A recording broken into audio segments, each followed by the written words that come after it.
말씀드리고 함께 읽어보도록 하겠습니다. 오늘 설교 본문은 누가복음 18장 13절 말씀이 되겠습니다.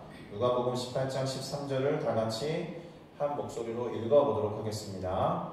세리는 멀리 서서 감히 눈을 들어 하늘을 쳐다보지도 못하고 다만 가슴을 치며 이르되 하나님이여 불쌍히 여기소서 나는 죄인으로소이다 하였느니라. 아멘. 자, 저는 방금 우리가 함께 읽은 이 누가복음 18장 13절 말씀을 중심으로 해서 내 기도의 관심은 어디에 있는가 라는 제목으로 누가복음 18장을 함께 살펴보고 하나님의 원하시는 바를 깨달아 가보자 합니다. 그러니 제목을 함께 따라 읽으시면서 깨달음을 얻어야겠다, 그렇게 함께 다짐해 보면 좋겠습니다. 내 기도의 관심은 어디에 있는가? 내 기도의 관심은 어디에 있는가? 내 기도의 관심은 어디에 있는가? 내 기도의 관심은 어디에 있는가? 네, 우리 기도의 관심이 어디에 있는지 한번 점검해 보는 시간이 됐으면 좋겠습니다. 자, 오늘 우리가 살펴볼 이 누가복음 18장은 한마디로 말해서 기도에 대해서 예수님이 가르침을 주시는 장이다, 이렇게 보시면 거의 틀리지 않겠습니다. 핵심 단어, 곧 키워드가 기도라는 거예요. 그리고 적어 놓았듯이 이와 관련된 5가지의 에피소드가 등장하고 있습니다. 물론 이렇게 5가지의 에피소드로 나눈 것은 한 저명한 신학자의 판단이 전혀 아니고요, 제가 설교를 준비하면서 임의로 그렇게 나누어 본 것이라는 말씀을 먼저 드립니다. 어떤 본문을 몇 가지로, 몇 단락으로 나누어 볼 것인가 의견이 좀 다를 수 있는데요, 오늘 저는 5가지 에피소드를 중심으로 나누어 봤다라는 겁니다. 그러니까 이 에피소드를 중심으로 해서 누가복음 18장을 살펴보고 기도에 대해서 예수님이 어떻게 가르침을 주셨는지 함께 알아보고 우리의 기도 생활에 적용해 보는 시간이 되면 참 좋겠습니다. 자, 그 전에 누가복음 18장의 핵심 키워드, 지금 이 기도라고 적어놨는데 이것과 관련해서, 그리고 오늘 설교 제목과 관련해서 다음과 같은 질문을 던져보면서 시작하면 좋을 것 같습니다. 보통 기도하는 사람들의 관심은 어디에 있는가? 기도하는 사람들의 관심은 당연히 기도 제목에 있죠. 내가 기도하고 있는 그 제목, 무엇을 위해 기도하는가에 관심이 가 있죠. 그거를 모르고 중언부언하면서 기도하는 경우도 있습니다. 1차적으로 우리가 무엇을 놓고 기도하는지 기도 제목에 관심을 두는 게 맞아 보여요. 그러니까 그 기도 제목이라는 것은 내가 살아가면서 당면하고 있는 상황, 그리고 문제들, 해결됐으면 좋겠다라는 고민거리, 그런 것에 있겠죠. 거기에 초점을 두고 기도를 하는 겁니다. 그런데 정말 그래야 할까? 기도하는 자의 관심이 기도 제목에 있어야 하는가? 만약에 이걸 아니라고 제가 부정을 하면, 그러면 안 됩니다 라고 하면, 그러면 기도하는 자의 관심은 어디에 있어야 할까요? 기도 제목에 관심을 두고 기도할 것이 아니라고 하면 기도하는 사람들의 관심을 도대체 어디에 둬야 할까요? 기도의 형식에 둬야 할까요? 성경적으로 제시하는 기도의 형식이 무엇이지? 막 이런 거에 관심을 둬야 할까요? 아니면 기도의 태도, 무릎 꿇고 두 손 모으고 절대 졸면 안 돼, 이런 것에 관심을 기울이고 기도를 해야 할까요? 아니면 기도하는 분량이나 기도의 시간에 관심을 둬야 할까요? 열심히 기도하면서 시간을 체크해야 되나요? 1시간 아직 멀었구나, 뭐 이렇게. 이런 것들에 관심을 기울이면서 노력해야 한다면 이런 질문을 던져놓지 않았겠죠. 자, 오늘은 기도하는 자의 관심이 어디에 있어야 하는지 이 질문에 대한 대답을 먼저 끌어내놓고 누가복음 18장을 쭉 살펴보겠습니다. 예수님은 오늘 누가복음 18장을 통해서 기도를 받으시는 하나님께 관심을 두고 기도하라라고 말씀하신 것처럼 보입니다. 내가 기도 제목이 있다는 것은 사실은 그 기도 제목을 통해서 하나님을 만나야 한다는 초대의 의미가 되는 것이죠. 기도 제목이 있기 때문에 하나님을 찾게 되는 그런 습성을 잘 아시기 때문에 어쩌면 하나님의 의도적으로도 우리 가운데 문제 상황을 던져주실 때도 있는 것 같습니다. 중요한 것은 기도하는 사람들은 기도의 제목이나 기도의 시간이나 기도의 분량 또는 방법보다도 그 기도를 들으시는 하나님 아버지께 관심을 두어야 한다. 이게 결론이에요. 이 문장만 취하고 가시면 됩니다. 그리고 내가 오늘 기도를 할 때 내가 정말 기도하고 있는 이 기도를 들으시는 하나님께 관심이 있는지 점검하시면 대단히 오늘 성공적인 수요 예배였다라고 생각합니다. 그런데 우리가 기도를 들으시는 하나님께 관심을 두어야 하는 이유가 있습니다. 기도를 들으시는 이에게 우리가 관심을 기울이게 되면 다른 것에 아랑곳하지 않게 돼요. 기꺼이 그분 앞에 자신을 풀어놓게 된다는 겁니다. 그러니까 한때 한국 사회에서 어느 선교사님이 쓰셨던 내려놓음이라는 책 때문에 이 내려놓음이라는 단어가 대유행을 했었는데, 이게 내려놓는다는 표현보다도 그냥 이렇게 자기를 놓는 상태를 말합니다. 내 기도를 들으시는 하나님 앞에 진실할 수 있도록, 정직할 수 있도록, 솔직할 수 있도록 그냥 나를 풀어 제끼는 거예요. 무장해제 의미에서의 내려놓는다는 표현을 쓴 겁니다. 그리고 이 내려놓는다라는 표현과 믿음이라는 단어가 거의 유사해요. 그렇죠. 그 그리스어 피스티스에서 왔는데요. 믿음이라는 단어가. 피스티스의 어원을 추적해 가다 보면 맡긴다 이런 뜻이 되거든요. 우리가 정말 맡길 만한 분에게 나를 그냥 무장해제해서 내려놓으면 아랑곳하지 않게 솔직하고 정직하게 기도하게 된다는 거예요.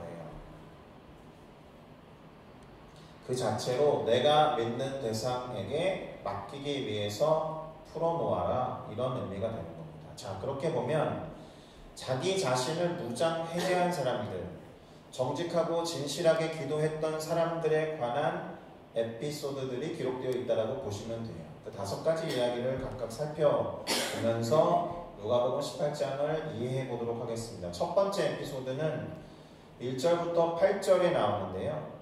불의한 재판장과 그에게 간청하는 과부에 관한 비유를 가지고 예수님께서 가르침을 주신 단락이에요.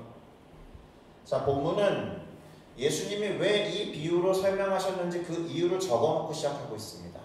그것이 무엇이었느냐 하면 이렇게 됩니다. 예수님께서 그들에게 항상 기도하고 낙심하지 말아야 할 이유와 근거를 위해서 비유로 말씀하셨다는 거예요. 그리고 이 비유 단락이 끝나면서 마지막에 적혀있는 예수님의 말씀에 우리는 우선적으로 주목해야 합니다. 그것이 무엇이었냐면 주께서 또 이르시되 불의한 재판장이 말한 것을 들으라 이렇게 되어 있습니다. 불의한 재판장이 말한 것을 들어라. 그러면 쉬지 않고 기도할 수 있고 낙심하지 않을 수 있다. 이렇게 말한 거예요. 그러면 불의한 재판장이 뭐라고 말했는지 봐야 될 것 아니겠습니까? 그래서 18장 5절에서 6절을 보니까 이 불의한 재판장이 뭐라고 했느냐. 야, 이 과부가 나를 이렇게 번거롭게 하니 내가 그녀의 원한을 풀어줘야겠다. 그렇지 않으면 늘 찾아와서 나를 괴롭게 할 것이기 때문에 이렇게 생각한 거예요. 불의한 재판장답죠.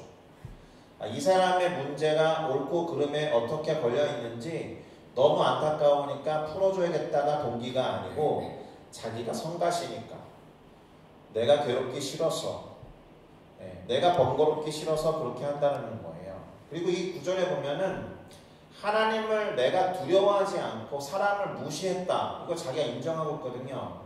그런데 이 과부는 좀 두려운 모양입니다. 하나님이 두렵지 않고 그동안의 사람들을 무시해 왔더니 불의한 재판장이 이 과부는 좀 두려운 모양이에요. 그리고 무시할 수 없었던 모양입니다. 왜요? 번거로우니까, 괴로우니까. 그래서 이 여인의 어떤 억울함을 풀어주지 않으면 안 되겠다. 자, 이 이야기에서 주목해야 하는 것은 그래서 포기하지 말고 끝까지 응답될 때까지 기도해라 이거겠습니까? 아니에요. 이 비유, 이 이야기의 결론은 그 부분도 대단히 중요한데 예수님의 비유에서도 초점은 과부의 간청을 듣는 불의한 재판장에게 있었다. 그래서 예수님이 불의한 재판장이 뭐라고 말했는지 들어봐라 이렇게 말씀하신 거예요.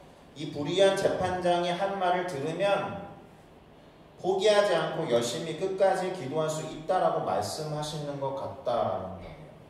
이거를 우리에게 어떻게 적용해야겠습니까? 항상 기도하고 낙심하지 않을 수 있는 이유는 기도를 들으시는 분에게 관심을 둘 때가 아닐까 이런 생각을 하게 돼요. 기도를 들으시는 분에게 우리의 관심과 시선을 둘 때 포기하지 않고 낙심하지 않게 된다라고 말씀하신 겁니다. 그래서 한번 생각해 볼 필요가 있어요. 두 가지로 나눠볼 텐데요. 만약에 우리의 기도를 들으시고 그것에 응답하시는 하나님이 이 불의한 재판관과 같이 불의한 분이면 예수님의 이야기와 딱 맞아떨어지겠죠. 근데 이게 좀 과정을 생각할 필요가 있어요. 소문이 들려왔는데 내가 송사를 제기한 그 판단을 내리는 재판장이 불의하대요. 그러면 저 같으면 1차적으로 낙심이 될 것 같아요. 대단히 억울한 결과가 나오겠구나. 잘못하면 이 송사에서 지겠는걸. 그래서 대단히 낙심할 것 같아요. 근데 낙심하게 되면 포기하게 되죠. 대부분의 사람들이. 근데 그러지 말라고 예수님 말씀하신 거예요. 낙심하지 말고 포기하지 말고 그가 불의한 재판장이니까 찾아가서 계속 읍소해라 이런 거잖아요. 그러니까 하나님이라는 우리의 기도를 들으시는 분을 불의한 재판장의 자리에 갖다 놓으면 예수님이 예로 들어놓으신 이 이야기랑 정확히 일치하는 것이 돼요.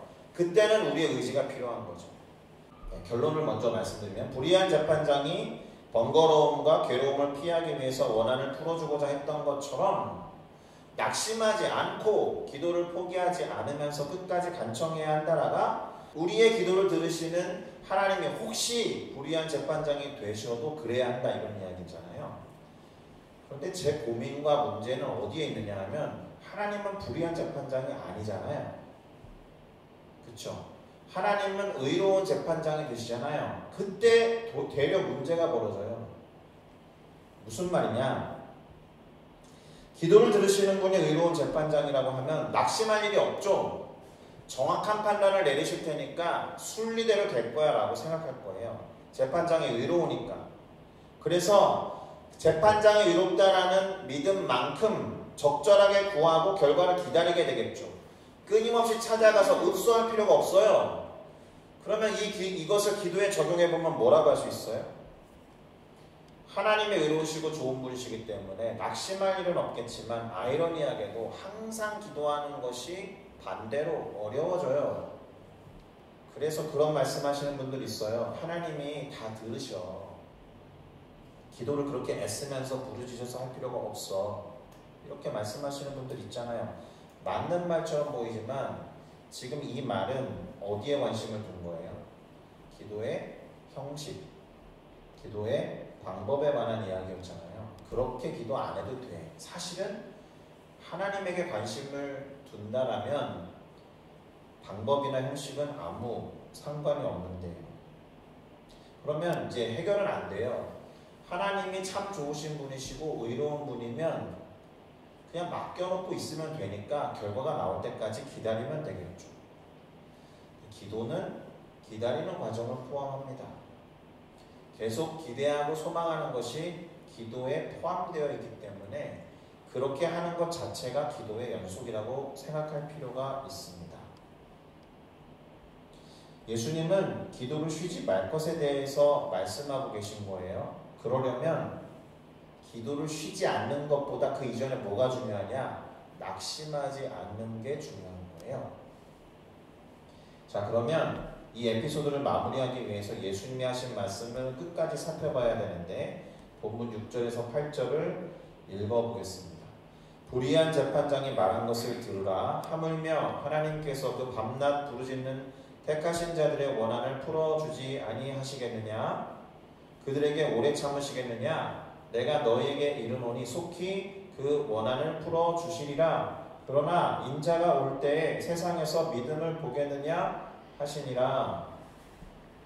느끼셨는지 모르겠지만 그러나 다음에 이어지는 말이랑 앞이랑 잘 매끄럽진 않아요. 믿음을 말씀하셨다라는 건데요. 갑자기 믿음을 말씀하신 이유가 궁금해지는 거죠. 일단 이 믿음은 뭐겠어요? 누구를 향한 믿음이겠어요? 하나님에 관한 믿음이겠죠. 하나님이 어떤 분이라고 믿어야 한다는 거예요? 의로운 분이다라고 믿어야 한다는 거예요. 자, 의로운 하나님이라는 믿음을 가지고 항상 기도하고 낙심하지 말아라 이렇게 말씀하시는 건데, 낙심하지 말아야 되는 이유는 해결되죠. 왜요? 하나님이 의로우시니까 절대 낙심이 안 되겠죠. 아, 하나님의 뜻대로 될 거구나. 그러면 항상 기도해야 되는 이유는 뭘까요? 아니, 의로우시고 좋으신 분이시니까 들으시면 알아서 해주시겠지. 다 들어주시니까 항상 기도하는 거예요. 예? 기도의 접근이 다른 거예요. 아, 내가 기도하는 족족 의로우신 하나님이 다 들어주시는구나 라는 확신이 있으시잖아요.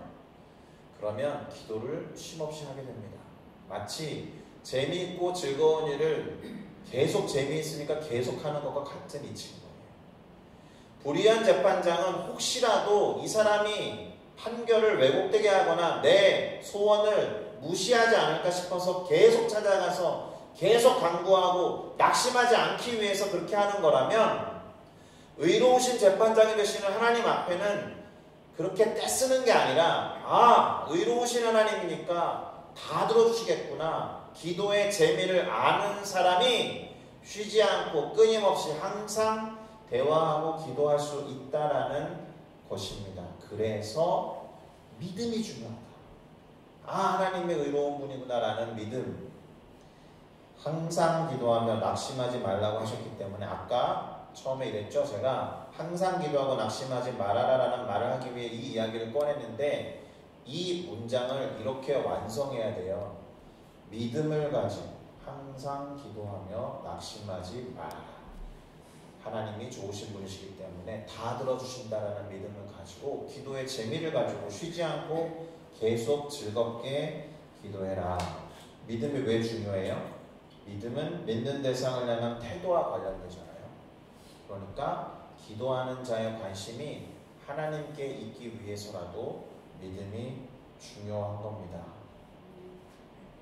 자, 만약에 하나님이 아닌 자기 자신에게 관심을 기울이게 될 때 우리는 어떻게 돼요? 교만해져요. 그리고 스스로를 의롭다 여기게 됩니다. 그래서 두 번째 에피소드가 교만하고 스스로를 의롭다 여기는 자들의 기도가 어떤지에 대해서 말씀하시는 거거든요. 바로 9절부터 14절에 나와 있는 바리새인의 기도와 세리의 기도에 관한 이야기입니다. 이 두 기도를 비교하시면서 가르침을 주셨어요. 결론부터 말씀드리면, 하나님께 관심을 둘 때 세리와 같이 기도할 수 있다. 세리를 의롭다라고 해주셨거든요, 예수 그리스도께서. 왜요? 그의 기도가 정직하고 겸손한 기도였기 때문에 그래요. 그가 어떻게 기도했는지 우리는 먼저 읽었어요. 오늘 설교 본문이 누가복음 18장 13절이었기 때문에 한 번 더 보겠습니다. 세리는 멀리 서서 감히 눈을 들어 하늘을 쳐다보지도 못하고 다만 가슴을 치며 이르되, 하나님이여 불쌍히 여기소서, 나는 죄인이로소이다 하였느니라. 자기를 낮추는 자의 기도예요. 그는 감히 눈을 들어서 하나님을 쳐다보지도 못했어요. 고개를 숙이고 가슴을 치면서 하나님 저를 불쌍히 여겨주십시오라고 통회하고 탄식하면서 기도합니다. 자신이 죄인이라는 것을 알기 때문에. 이 기도에 대해서 예수님이 하신 말씀을 들어봐야죠. 어떻게 인정해 주셨는지 14절인데요. 같이 읽겠습니다. 시작. 내가 너희에게 이르노니 이에 저 바리새인이 아니고 이 사람의 의롭다 하심을 받고 그의 집으로 내려갔느니라. 무릇 자기를 높이는 자는 낮아지고 자기를 낮추는 자는 높아지리라 하시니라. 아멘. 하나님이 자기를 낮추는 세리와 같은 기도에 대해서 그를 높여주실 거라고 말씀하셨어요. 주목해야 될 게 있습니다. 세리는 결코 자기를 높이고자 기도하지 않았어요. 하나님, 저는 죄인입니다. 그런데 저를 좀 높여주세요 라고 기도하지 않았단 말입니다. 그저 자신을 내려놓고 낮추면서 정직하고 진실하게 죄인됨을 고백하고 회개하는 기도를 드렸더니 하나님이 그 기도를 들으시고 용서하시면 물론 의롭다 치게 해주실 뿐만 아니라 높임을 받게 해주셨다. 누구로부터? 하나님이 높여주셨다는 겁니다. 그러니까 이 에피소드를 통해서 우리가 알 수 있는 기도에 대한 가르침이 뭐겠어요? 하나님에게 관심을 두고 자기 자신을 낮출 때 세리와 같이 정직하고 진실하게 하나님께 기도할 수 있다라는 겁니다. 할렐루야. 자, 자기 자신을 낮추는 것, 그리고 가장 겸손하면서 진실한 모습을 우리가 누구로부터 배울 수 있을까요? 예수님이겠지만 예수님이 예로 든 사람들이 있어요. 어린아이. 왜요? 아이들은 가식이 없어요. 진실해요. 물론 때때로 칭찬받고 싶어서 과도한 승부욕을 벌일 때가 있지만 그것마저도 투명해요. 얘가 인정받고 싶어서 그러는구나. 어른들은 다 알아요. 욕심부리는 어린이들 그 속에 뭐가 있는지 다 알 정도로 아이들은 진실하고 정직해요. 그래서 그 다음 에피소드가 어린아이와 관련된 이야기로 이어져요. 본문 15절에서 17절입니다. 이게 이제 예수님이 자신들의 어린아이를 만져주시기를 바라면서 예수님 앞으로 이제 데리고 와가지고 이렇게 들이밀는 거죠. 아이를. 그런 사람들의 이야기가 세 번째 에피소드 15절부터 17절입니다. 만져주심을 바라고 자기 어린아이를 데리고 오는 사람들을 향해 마치 유명 연예인을 보고 달려가는 팬들을 제지하는 보디가드들처럼 제자들이 제지한 거죠. 꾸짖은 거예요. 그랬더니 예수님 뭐라고 하셨느냐? 16절인데요. 어린아이들이 내게 오는 것을 용납하고 금하지 말라. 하나님의 나라가 이런 자의 것이니라.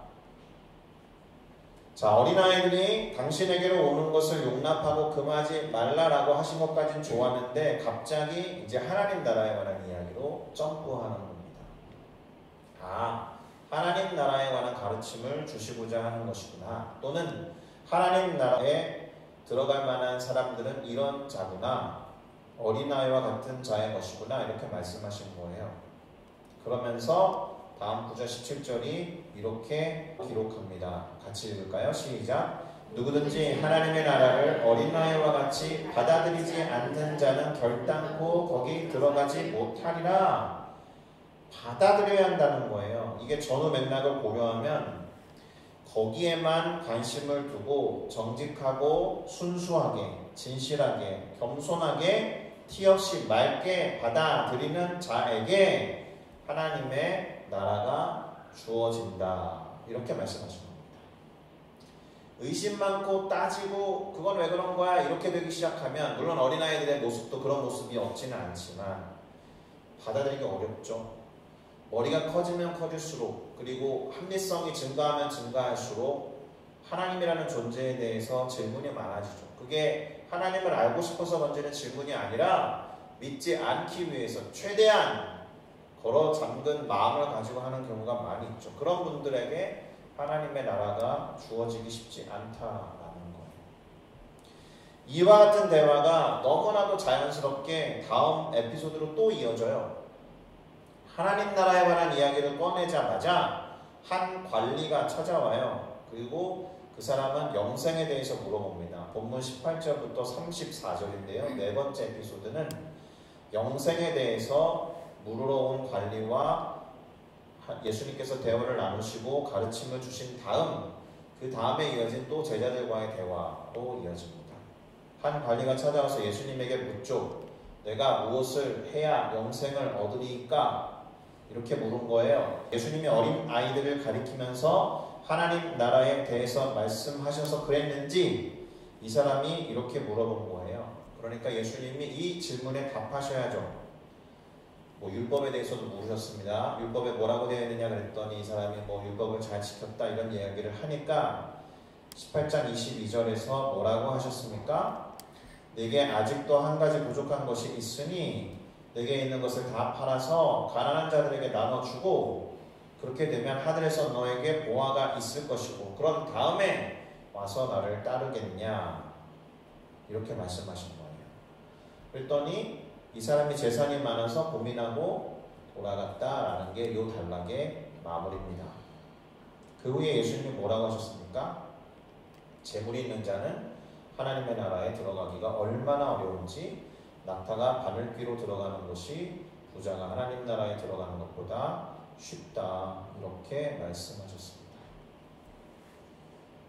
여기서 이 대화가 끝나지 않아요. 듣고 있던 제자들이 물어보죠. 야, 그러면 누가 도대체 구원을 얻을 수 있느냐? 야, 그러면 도대체 누가 하나님 나라에 들어갈 수 있느냐? 이거 어처구니 없는 질문이에요. 왜요?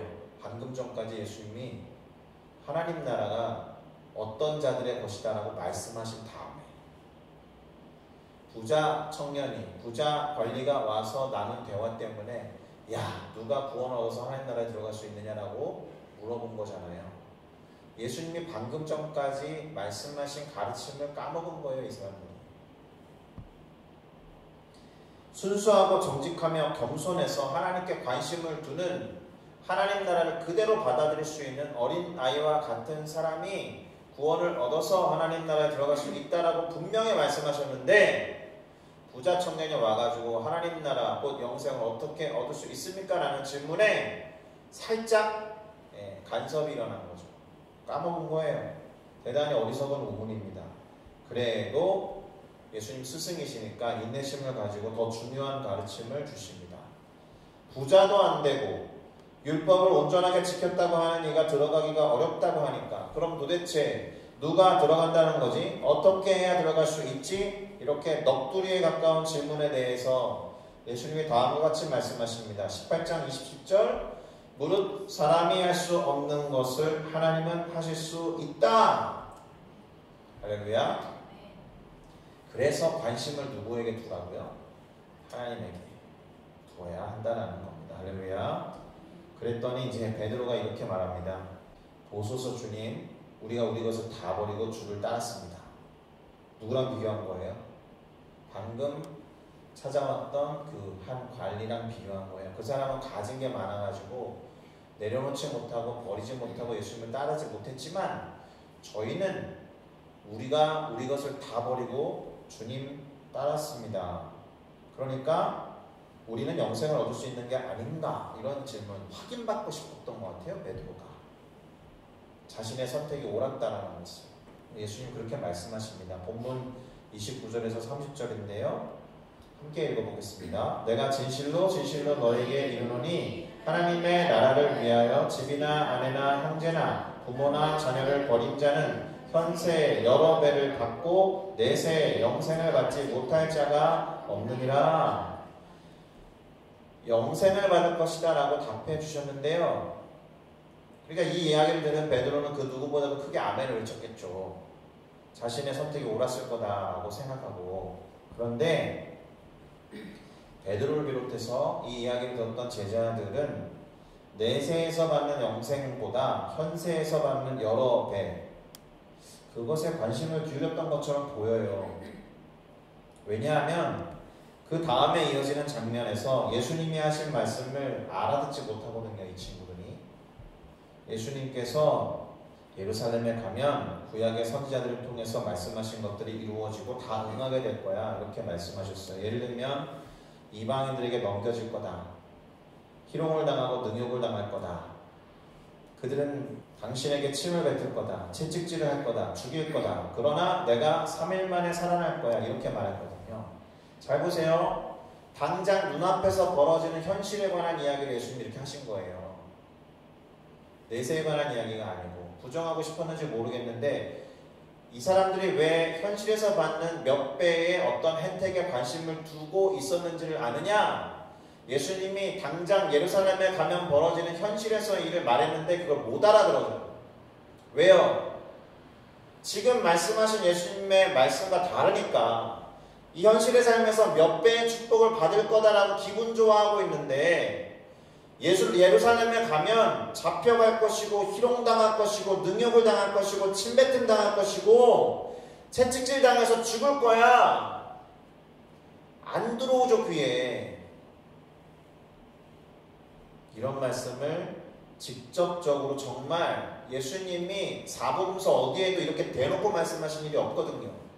그런데 어리석은 제자들이 하나도 깨닫지 못했다라는 거예요. 관심이 현실에서 누리는 몇 배의 축복에 가 있었으니까. 자신들이 누리게 될 것들, 마치 기도 제목에 관심을 두고 기도하느라고 그 기도를 들어주실 하나님께는 관심이 없는 엉뚱한 기도를 하는 것과 비슷하게 자신들이 현세에서 누리게 되는 어떤 소망과 열망에만 관심을 둔 나머지 예수님께서 하신 말씀을 알아듣지 못한, 영적으로 눈이 멀어 있고 영적으로 귀가 멀어 있어서 예수님이 하신 말씀을 도무지 이해하지 못했다라는 겁니다.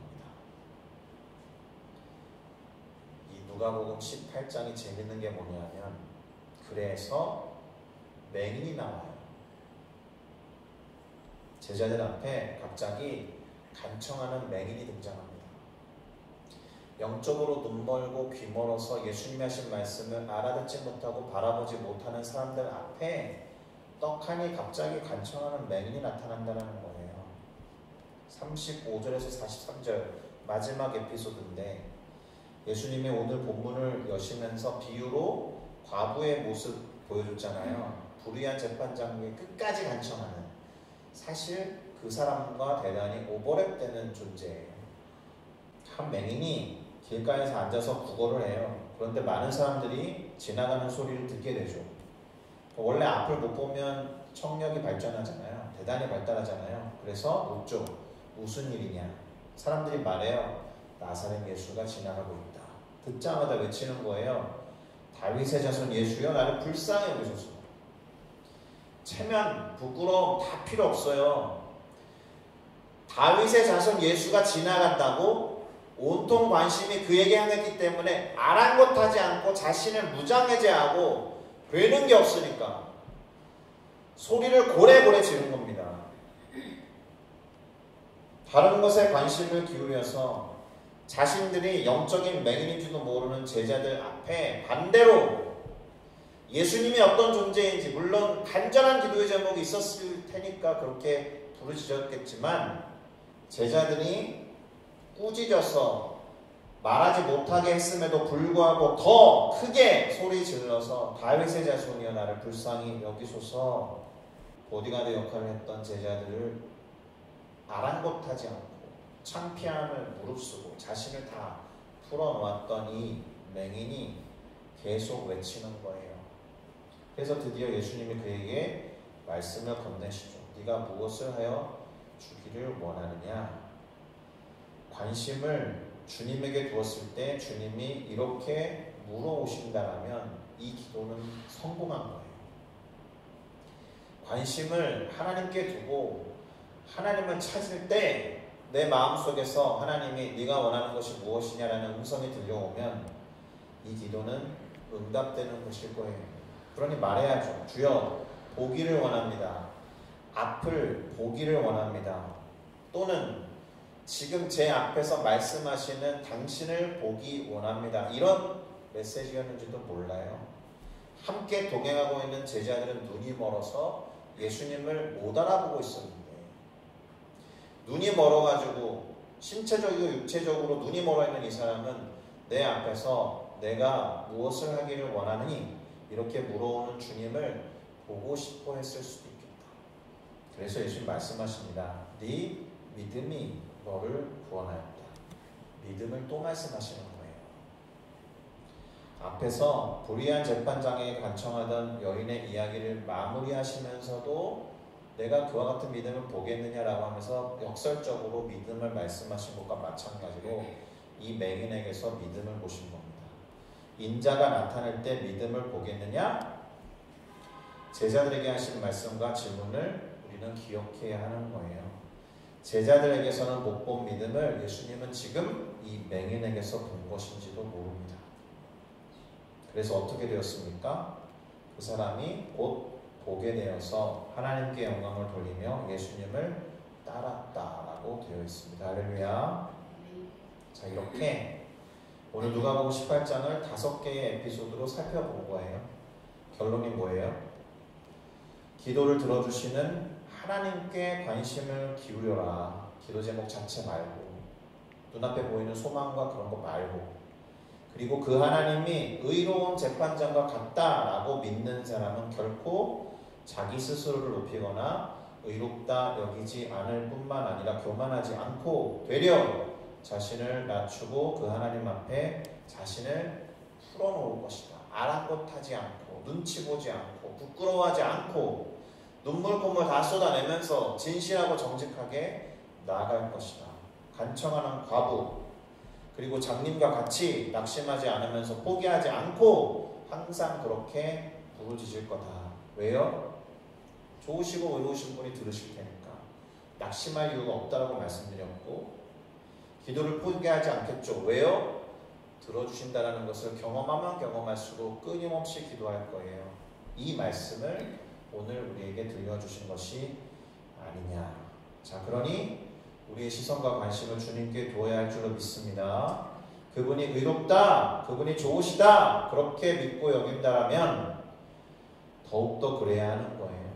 초점과 관심을 하나님께 두어서 나 자신에게는 아랑곳하지 않고 그분 앞에 겸손하게 나를 풀어놓고 무장 해제하고 기도할 때 주님이 응답하시고 우리의 믿음을 보시면서 구원해 주실 줄로 믿습니다. 할렐루야. 주님 앞에 나를 내려놓을 수 있는 기도, 그 기도로 나아가서 포기하지 않고 낙심하지 않는 믿음의 사람들이 되시기를 예수 그리스도의 이름으로 축복합니다. 기도하시겠습니다.